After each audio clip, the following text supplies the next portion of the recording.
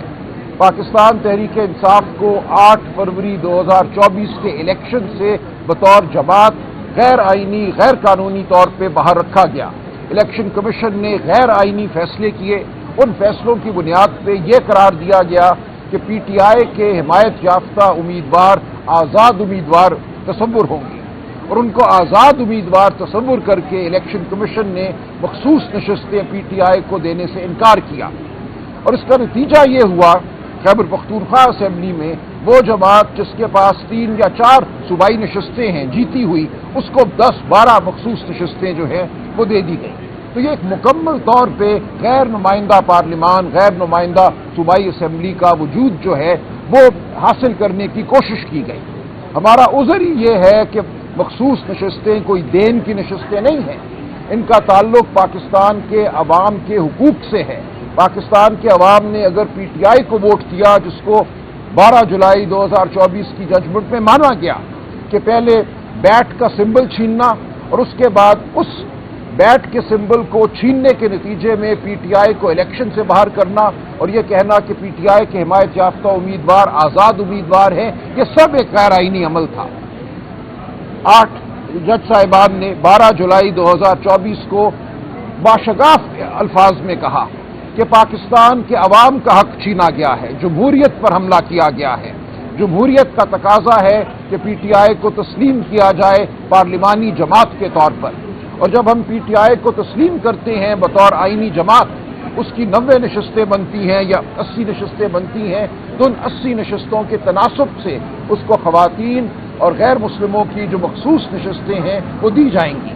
اگر ایسا ہوتا ہے تو پی ٹی آئی اب بھی اور اس کے بعد بھی پارلیمان کی سب سے بڑی جماعت بن کے ابھرتی ہے، اور جو ان کی خواہش ہے کہ 27ویں ترمیم بھی کریں، 28ویں ترمیم بھی کریں، آئین کی روح پر مزید حملے کریں، وہ خواہش جو ہے تکمیل کرنا بہت مشکل ہو جائے گی۔ ان کو ایک بار پھر اغوا کاری کا سہارا لینا پڑے گا، لوگوں کی ماں بہنوں بیٹیوں کو اٹھانا پڑے گا۔ تو ان کی خواہش یہ ہے کہ ایک بار تو یہ کر لیا انہوں نے 26ویں آئینی ترمیم کے وقت، اب یہ چاہتے ہیں کہ ہم سے مخصوص نشستیں لے کر ایک مصنوعی 2/3 اکثریت پیدا کریں پارلیمان میں، اور اس مصنوعی 2/3 اکثریت کے ذریعے 27ویں اور 28ویں ترمیم کریں، جس سے آئین میں جو بچا کچا میں کہوں گا انصاف کا عنصر ہے، شرافت کا عنصر ہے، اصولوں کا عنصر ہے، اس کو بھی خارج کر دیا جائے۔ تو یہ معاملہ پاکستان کی آئینی تاریخ اور آئینی مستقبل کے حوالے سے اہم ترین ہے۔ لہذا آج جو ہم نے عذر اٹھایا ہے، یہ کوئی صرف عذر برائے عذر نہیں ہے، اس کا مقصد یہ ہے کہ جو پاکستان کے آئین کی جانب پیش قدمی ہے، جو حملہ پاکستان کے آئین پر کرنا مقصود ہے، اس حملے کو پسپا کیا جائے۔ آپ سب لوگ، ہم سب لوگ جو آج عدالت میں موجود تھے، ایک تاریخی عمل کا حصہ ہیں۔ اس عمل کا نتیجہ کچھ بھی ہو، ہماری مزاحمت یاد رکھی جائے گی۔ ہم سب یہاں اس لیے کھڑے ہیں کہ آئین کی روح کو بچائیں، ہم اس لیے کھڑے ہیں کہ پاکستان کے عوام کے جمہوری حقوق کو بچائیں، پاکستان میں جمہوریت کی کچھ رمق باقی رہنے دیں، اس ملک میں قانون اور شرافت جو ہے اس کی کچھ رمق باقی رہے۔ یہ وہ جد و جہد ہے جو ہم کر رہے ہیں، یہ آپ کا ہمارا سب کا فرض ہے، ہم یہ فرض ادا کرتے رہیں گے۔ بہت شکریہ۔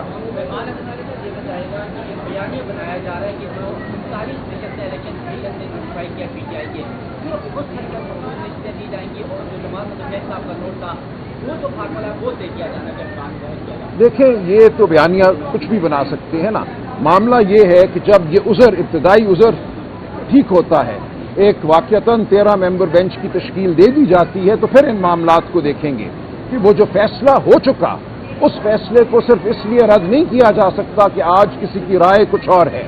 ریویو کا مسلم اصول ہے کہ آپ کو چاہے پہلے فیصلے سے اختلاف بھی ہو، لیکن آپ نے اس فیصلے کو ماننا ہے، اس پہ اطلاق کرانا ہے، ماں سوائے یہ کہ 2-3 بڑے مخصوص نوعیت کے گراؤنڈ ہیں، مخصوص نوعیت کے عذر ہیں، اس قسم کے عذر کی بنیاد پر وہ فیصلہ ایسا ہو کہ اس کو آپ کالعدم قرار دے سکیں۔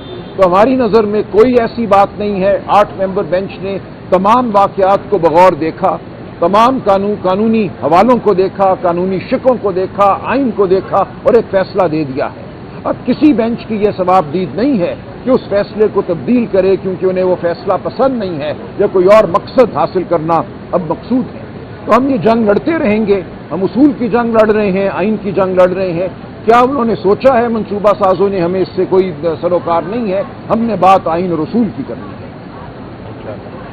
کنول شوذب صاحبہ کچھ بات کرنا چاہیں گی؟ یہ ہماری ویمنز ونگ کی صدر ہیں. آج جتنا ڈیٹیل میں بتا دیا ہے سلمان اکرم راجہ صاحب نے, تو ہماری ساروں کی نظریں سپریم کورٹ کی سپریمیسی پہ ہیں. اور میں یہ سمجھتی ہوں کہ جب ہم آتے ہیں یہاں پہ تو ہمارے دل میں اس بات کی امید نہیں, یقین ہونا چاہیے کہ ہمیں انصاف ملے گا.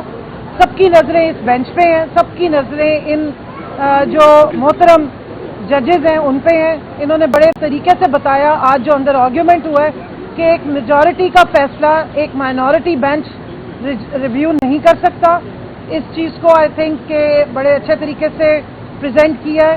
اور میری استدعا ہے اس سپریم کورٹ کے جو بینچ ہے, آئینی بینچ سے, کہ جلدی نہ کیجیے. جس طریقے سے فیصل صدیقی صاحب نے بھی بتایا کہ جو سپریم کورٹ کی جورسپروڈنس ہے اس کو قائم رکھنا ہے. اس میں آرگیومنٹ کا ٹائم ملنا چاہیے, ڈبیٹ کا ٹائم ملنا چاہیے. اور دوسری بات میں یہاں یہ واضح کر دوں کہ جو فیصلہ ہوا تھا اس سے پہلے جتنی بھی ہیئرنگ ہوئی تھی, جتنے آرگیومنٹس ہوئے تھے, وہ ریویو کے بعد دوبارہ نہیں کیے جا سکتے ہیں. یہ بات بیرسٹر چیف جج عائشہ صاحبہ تھیں, عائشہ ملک صاحبہ نے, جسٹس عائشہ صاحبہ نے اور عقیل عباسی صاحب نے اس چیز کو اسٹیبلش کیا تھا کہ اب یہ نہیں ہو سکتا کہ جو پوری کی پوری بحث 3 مہینے لگے, جس میں سلمان اکرم راجہ صاحب نے بہت اچھے آرگیومنٹس دیے تھے, فیصل صدیقی صاحب نے پروپورشن آف ریپرزینٹیشن کی پوری بات کی تھی, اور جس طرح انہوں نے بتایا تھا کہ ووٹر کا جو حق ہے کس طریقے سے اس کو اسٹیبلش کیا گیا. اور سب سے ضروری بات اس سارے فیصلے میں یہ تھی کہ جن کے پاس ایک بھی سیٹ, جنہوں نے عوام کے ووٹ سے ایک سیٹ بھی نہیں جیتی, اس کو کس فارمولے کے تحت 2 سے 3 سیٹس گرانٹ کر دی گئی. جنہوں نے ایک سیٹ جیتی ہے جنرل الیکشن میں عوام کے ووٹ سے, ان کو 4 سیٹیں دے دی گئی. تو یہ بات بہت ضروری ہے یہاں بتانی کہ ریزرو سیٹس تحفے کے طور پہ نہیں دی جا سکتی. اور الیکشن کمیشن آف پاکستان کے پاس یہ اتھارٹی بھی نہیں ہے کہ وہ اس طرح سے یہ سیٹیں اپنی من مانی جو جماعتیں ہیں ان کو دے دے. اور سب سے امپورٹنٹ بات جو اس ریویو کی یہ ہے کہ الیکشن کمیشن آف پاکستان ایک آئینی ادارہ ہے, عوام کے ٹیکس کے پیسوں سے چلنے والا ادارہ ہے. اس کی نظر میں تمام جماعتیں ایک جیسی ہونی چاہیے. اور میں یہاں کہنا چاہوں گی کہ الیکشن کمیشن آف پاکستان کو نیوٹرل ہونا چاہیے, بجائے اس کے کہ وہ جماعت بن کے ہماری جو استدعا تھی اس کے اگینسٹ آ کے 10 مہینے کے بعد کھڑے ہوئے. اور اس سے بھی زیادہ جو تکلیف دہ بات ہے وہ یہ ہے کہ جو 13 ممبر بینچ نے فیصلہ دیا تھا اس کی امپلیمنٹیشن نہیں کی گئی. 10 مہینے تک بڑے دیدہ دلیری کے ساتھ 13 ممبر بینچ کا فیصلہ جو ہے اس کو ردی کی ٹوکری میں ڈالا گیا ہے. اس کی عزت نہیں کی گئی, اس کی امپلیمنٹیشن نہیں کی گئی, اور بغیر امپلیمنٹیشن کے پھر دوبارہ الیکشن کمیشن آف پاکستان جو ہے وہ آ گیا ہے اس کانسٹیٹیوشنل بینچ کے سامنے.